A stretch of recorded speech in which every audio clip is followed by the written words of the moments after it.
Coup de pouce. Coup de pouce. Coup de pression. Coup de mou. Coup monté. Coup de foudre. Coup de foudre. Coup de chance. Coup de soleil. Coup du sort. Coup du lapin. Coup de folie. Coup de théâtre. Coup de vieux. En coup de vent. Coup de cœur. Coup de cœur. Les coups de cœur littéraires de la librairie Landru par Pascal Farge. Spécial Noël.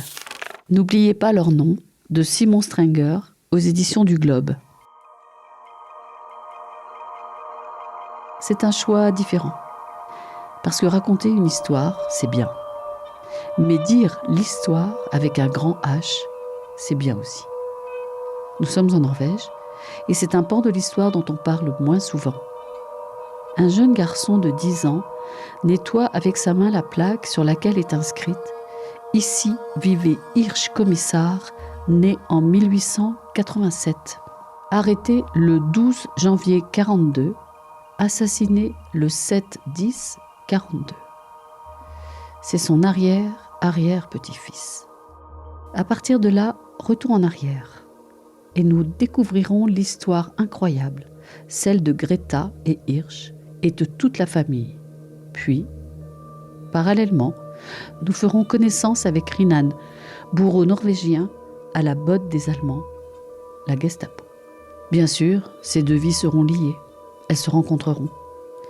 Imaginez Henri Rinan, couvert de moquerie, de méchanceté, parce qu'il est petit et pauvre. Cela n'excuse en rien son passé.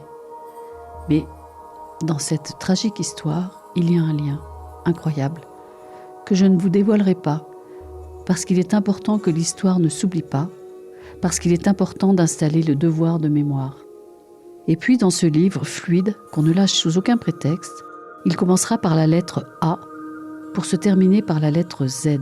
Ce livre magnifique cherche à redonner vie à ce qui a disparu.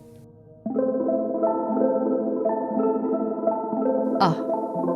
A comme accusation. A comme audition. A comme arrestation.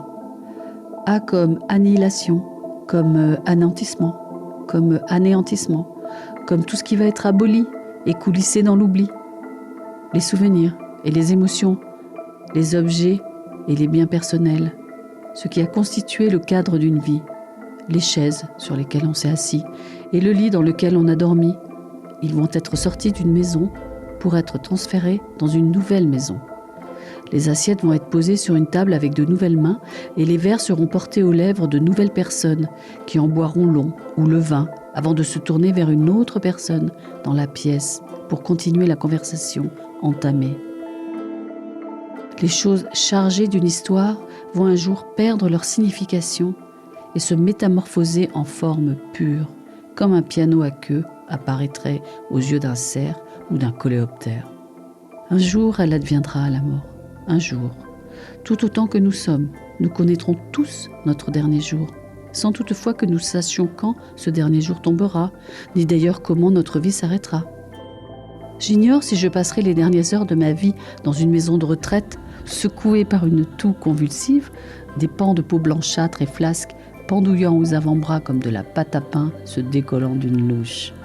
Ou si je mourrais brusquement de manière inattendue à l'âge de 45 ou 46 ans, d'une maladie ou d'un accident. Coup de cœur. N'oubliez pas leur nom, de Simon Stringer, aux éditions du Globe. C'était le coup de cœur de Pascal de la librairie Landru à Chamonix.